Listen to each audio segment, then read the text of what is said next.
Hello, welcome back to my channel. My name is Carly Stevens. I'm a teacher and author, and this is English Nerd. So in honor of my second audiobook, which just came out, Into the Unreal, it's available everywhere, the second book in the Tanuit Academy series, I wanted to make a video about how to commission an audiobook. I don't narrate my own audiobooks. If you've listened to them, then you know Jake Ruddle, who I did an interview with a few months ago, narrates all my books, and he has this lovely British accent. It's definitely not me. It's a separate set of skills that you need in order to narrate an audiobook. Now, some people narrate their own audiobooks, but this is a video not so much about doing that as about finding the right people and getting an audiobook out on the market. So, Into the Unreal came out in 2020, but the audiobook is just now coming out for a few reasons. Making an audiobook is an expensive venture. It's definitely an investment that I knew about going in, so just be aware of that right up front. It's very typical for the whole process to cost a few $1,000s depending on who you hire and how long your book is, but I'll give you all the details about that in a sec. So yes, if you want to make an audiobook from your book, then you definitely can. You need to go onto a platform. The two that I've used that I'm familiar with are ACX, which is the kind of back of Audible, the Amazon audiobook platform, so acx.com, or if you want to have your book available to, say, libraries or Barnes & Noble listeners or Kobo listeners, then you can also go through Findaway Voices. Findaway Voices will also help you distribute to Amazon, but it's a little bit less direct. However, they do have access to many other people as well. So personally, I like Findaway, but either one can get you started off. So go to one of those websites. Then it will prompt you to create a project, and you'll basically give all of your book details. The name of the book, the synopsis of the book. Depending on which service you're going with, they might ask you about the some of the main characters, what their personalities are like, what sort of accents you need in the story, that sort of thing. It depends this early on, again, which information that they ask for. And they'll ask you a couple of questions above what you normally get asked as well. How many words is your work is a very important one. And then what style of narrator do you want? So think about this in advance. If you're making an audiobook, hopefully you actually listen to audio yourself. I listen to audio all the time. It's like my favorite way to read a book these days. And it is the fastest growing format, so it is a good investment if you can do it the right way. So think, do you want a male voice, a female voice, an American voice, a British voice, a strong voice, a breathy voice? What sort of tone are you going for with this narrator? And you can find on both ACX and Findaway, and I'm sure other platforms as well, different narrator profiles. So you can also get a sense of what some of those adjectives really mean in practice if you listen to some of those. So you can say, okay, I'm looking for, I knew I wanted a male voice as the primary narrator, etc. So you do all that, and then you have to choose from your book an audition script. This is pretty exciting, at least it was for me. So I chose a section that had a few of the most important characters in it, and I included a description of generally how those characters would talk. I made sure that there was a male voice and a female voice, and just a couple of things that I really wanted to check out before I went any further with a narrator. So I think the audition script was a scene from Firion Rising that had Firion, Kyria, those are the two protagonists, and then Jory was in there because he's important and he just continues to become more important, and Bard, who again, starts off fairly important and just kind of rises as the series continues. So I wanted to make sure that the guy could handle that. And then Bellic, there was a short scene that had Bellic in it, because if you can nail those 5 voices, then you can do the entire series as far as I'm concerned. So you have an audition script. It only can be about 2 pages long, 2 to 3 pages, very short.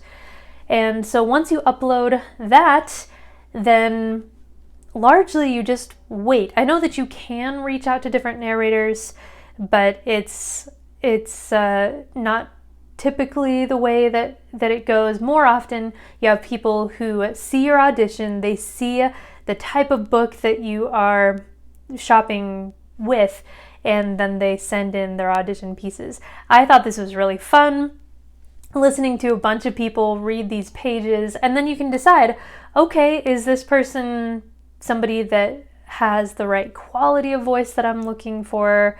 Is this somebody who can do male and female voices? Like I said, that's such an important thing. Or do they just kind of make their voice go higher for the ladies?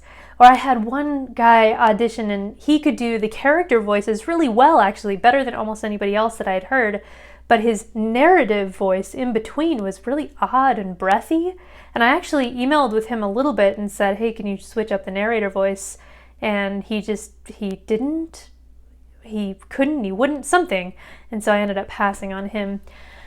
One thing that you need to pay attention to, in addition to the quality of the auditions, is how much they charge per hour. Because typically what happens is that unless you have a royalty share situation, which ACX can do, the Amazon platform, a royalty share would be you collaborate on this project, you the author and them the narrator, and then you both come to an agreement 50-50 or whatever it's going to be for all of the royalties for a certain number of years. You will get fewer people jumping at that unless you are really established. If you know that you can sell a lot of audiobooks, then sure, people will be on board. But otherwise, especially if you're new and starting out like me, I'm not a big seller yet.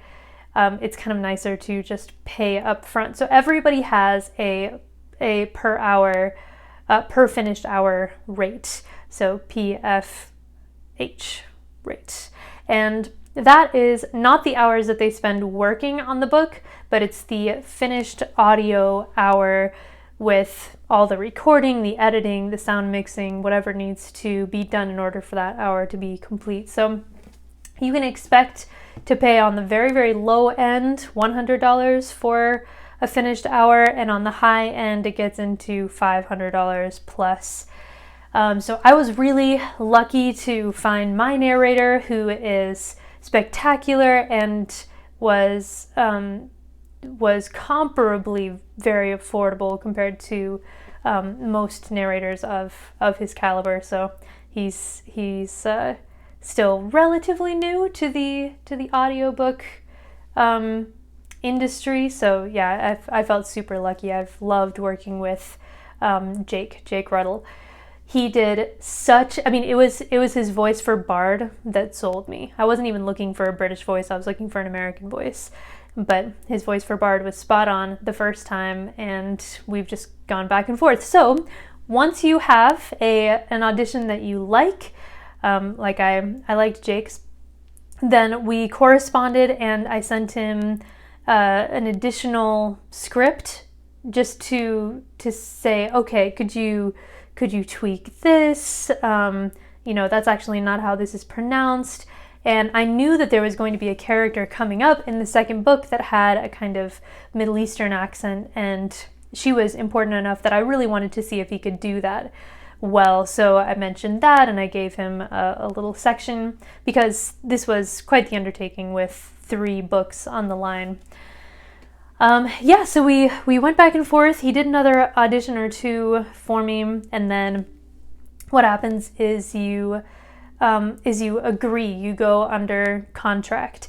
And the nice thing about ACX and Findaway is that they kind of are the ones who write up the contract, who are the legal go-betweens between you and the narrator. Hopefully you don't have any legal problems and they follow through on their deal and all that, but they make sure that the narrator gets paid by you. They make sure that the narrator completes the job for you, all that kind of thing. And they know all the legal jargon, so that works out very nicely.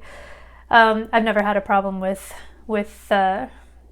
Jake Ruddle, my narrator, but I've heard of things happening, so it's good to have someone who really knows the ropes as far as legality. So, all right, so at that point, my narrator and I are in a contract to complete the first book, with the understanding, of course, that he would finish the series. And a rate had been settled, per finished hour rate had been settled, and an approximate amount given, but the final amount would not be done until the actual book was finalized. And then, yeah, there were a few other things that we needed to go back and forth on. He asked for a synopsis of the entire series so that he could play the characters with some of those things in mind that are maybe revealed later on, and really get a sense of who these people were. So I sent him that whole synopsis. Since I write fantasy, there was also the issue of pronunciation. And so I sent him a pronunciation guide of all the things that I thought might be an issue. And there's still a couple of things that he pronounces differently than I do. But I was very intense at the beginning, making sure that some of the main characters' voices were all exactly like I wanted them to be, and that kind of thing. But then once those things were established, I pretty much stepped back and let him do his performance. It's not going to be exactly like the voice in my head, but I wanted to step back from the micromanagement. So yeah, he sent me samples of a lot of the character voices, and then he would send me chapters periodically along the way as he was completing them, and I would send him notes if I felt like notes were relevant. We did that a lot more at the beginning, like I said, than at the end. In fact, Into the Unreal I didn't really get to hear until it was finished. I'd like to go back to at least hearing it in chunks for the final book, which he's prepping right now, because A, I love hearing his performance, and B, if there were to be anything that came up, I would like to get ahead of that. But generally there hasn't been. So yeah, that's essentially how it works. As soon as he was finished, he sent me the MP3 files by chapter, including the opening and closing credits, and so I could keep those on my computer. And we agreed who was going to upload the final version. I finished paying him, and now Fury and Rising and Into the Unreal are available wherever you get your audiobooks, and I would definitely recommend that you listen. If you have any questions about the audiobook commissioning process, besides what I've covered here, then do put those down below in the comments. I would like to answer them if I can. I'm definitely not an expert, but I've been involved in making 2 so far. Actually 3, but that's kind of a secret side project, which, maybe you'll find out about. All right, that is, before I go, if you are not somebody who's read the Tanyuan Academy series yet, and you want to see if you'd even be that interested, this book of short stories is available for free if you sign up for my newsletter. And I send them out in 3 sections. The very first one are prequel stories.